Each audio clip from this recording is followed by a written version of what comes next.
I also posted this in our /malicious compliance, so if you saw it over there, same story. This happened about a decade ago. Long story, but worth the read in my opinion. I worked for a large drug chain as a frontline manager. For this chain, the pharmacist is the owner of the shop, they run it, but the company still owns the whole thing. I guess it's like they are a corporate franchisee. Anyways, this shop had a history of not being able to keep a manager in the role I just took on for very long. The training was practically non-existent and nothing was documented. On with the show. One day, within my first 3 months, I'm sick as a dog and can barely get out of bed.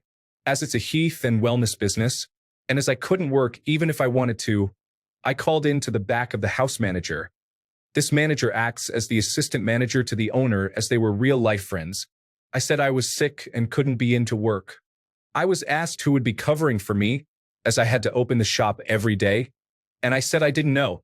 I was told that as a manager I was responsible for this and needed to find someone. Fair enough. Even though nobody told me about this, I pulled out my staff listing and found someone to cover my shift who had keys and could open the store. Keep in mind that most of my staff were part-time/students at the time, and I only had one full-time employee that worked Monday through Friday. When I got into work the next day, the assistant manager told me that I couldn't call in sick and that the next time I called in sick, I shouldn't bother coming back. I was shocked, as this is very unprofessional and I didn't expect it coming from the second in command at the store. My one full-time employee starts telling me that I'm the best manager they've had for the last 2 years. And during that time, they went through 6 managers before me. I'm told that I've done more in my time there than all the previous managers did in total. Things like having the staff cash out on company time, not making people stay to find errors/recount on their own time, basically not breaking labor laws. So, the owner calls me into their office and tells me that due to my sick day, I won't be paid for it as I am still on probation, and that the accountant who does the payroll will be instructed as such. This was unexpected as I am a salaried employee, and probation or not, I know this isn't right, but I agree and get on with my day. Being that there were lots of part-time/students that worked here, we had an actual punch clock to clock in and clock out for all employees, including me. Being a salaried manager, whenever one of my staff couldn't work, and if I couldn't find a replacement, I ended up covering the shift myself. I looked at it like an opportunity to get to know my evening staff better, as I usually never saw them. On the paycheck that my sick day happened, I also needed to cover a few extra shifts for other employees, as everyone seems to get sick at about the same time. And as the manager, I'm the one who totals up the time cards prior to giving them over to the accountant. These time cards can't be faked as they are physically punched and encoded with dates and times from the machine. I handed my team's time cards with mine on top to the accountant, who looks at me and reminds me about the instructions she's gotten from the owner. She didn't like it, but had her orders. I tell her that I understand and here is my time card.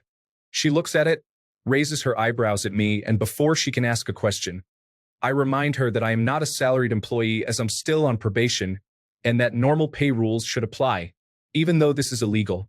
She looks at me, smiles, and confirms that was what she was told by the owner. It turns out that deducting the sick day I missed, but adding on the 3 extra shifts I had to work that period to cover for other staff not showing up, I ended up working 96 hours that payday. So, because I wasn't salaried, the accountant paid me time and a half for the extra 16 hours I worked. Because I knew that these things weren't really legal, I decided I was done with this company and this boss. I emailed my friend who helped me get the job, who just happened to be the head of their corporate security, with the story I just told, and gave him permission to send it to whoever he thinks would need to see it. Later that week, I got a call from another employer asking if I could start immediately. I said yes, of course, and went back into work. This call happened just after I had gotten home from work. Yes, before cell phones were a thing. I walked into work, went into the back office to collect my personal effects, and came back out. My shift supervisor was perplexed as I had just left for the night. I shook his hand and told him that it was nice working with him. He was shocked and asked, "You're firing me?" I actually low-led at that and told him, "No, I'm quitting. You get to keep working here." I went to hand my keys and resignation to the night pharmacist and told them to pass it on to the owner. My letter consisted of "I quit," signed OP.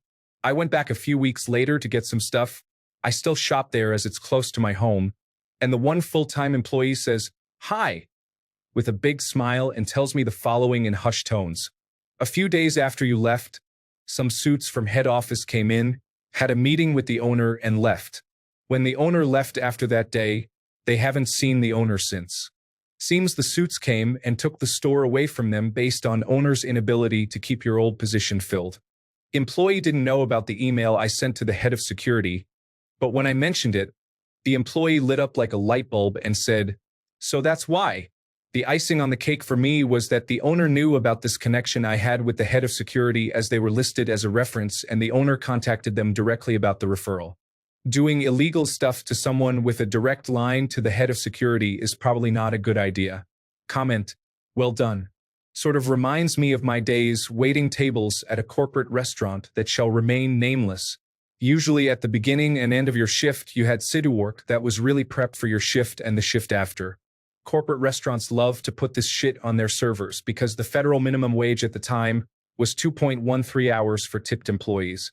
The situ work at this particular restaurant would usually take about an hour pre-shift if you were an opener, and an hour after, sometimes more. Note, during these times you typically do not have any tables you're actively serving.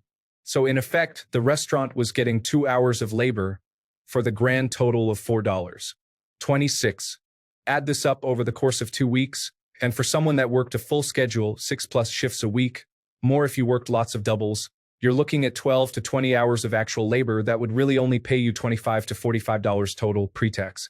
I saw this as unacceptable and began to clock in with the training time code, which was the standard minimum wage, something like $7. 25 hours. Then clock out before taking tables, clock back in as a server, and upon the end of my serving shift, before beginning situ work, I'd clock back out as a server and clock back in as training. Because it was a big corporate restaurant and the management were criminally incompetent, this was never noticed. Do the math and it worked out fairly well for me. Comment. The Dunkin' Donuts by me got caught running some shady illegal labor practices. Corporate came in and shut the place down the moment they caught wind of it. New owners were in a week later. Franchise systems take allegations like that super serious. If word got out that it was somehow condoned by corporate or if other franchisees felt they had to do it, it could ruin a company. Please leave your story in the comments. Also, don't forget to like and subscribe to get new update. Thank you.